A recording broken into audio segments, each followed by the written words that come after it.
Si kuya na yata ang magpapatunay. Pawag basta magtitiwala, lalo na't ahas ang iyong alaga, lalo na't may kasabihan. Na kahit pakakainin mo sa iyong palad, ay darating araw na tutuklawin ka rin, na pornada tuloy. Ang munting pantatanghal ni kuya. Ito yung literal na kwarta na sana, naging bato pa.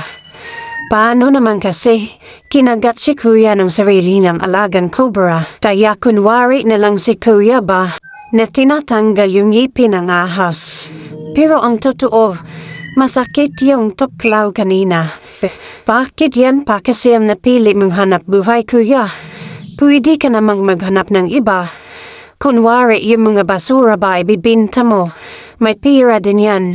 Hindi yung oksyosyo ka sa gitna ng maraming tao, tas ikaw pa yung kinagat ng sarili mong ahas. I want problems always. Ang pag-alaga kasi ng ahas sa bahay parang kapitbahay lang yan. Tinutuklaw ka na nga patalikod. Minamartis ka pa.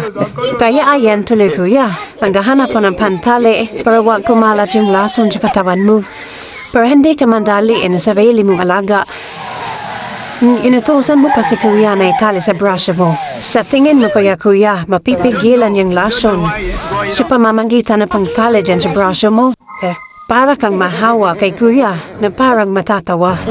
At tanghal ka pa naman sa harap na maraming tao. Pero yung alaga mo hindi pa pala ready. Kaya yan, ikaw tuloy yung minukmang ng sarili mong ahas.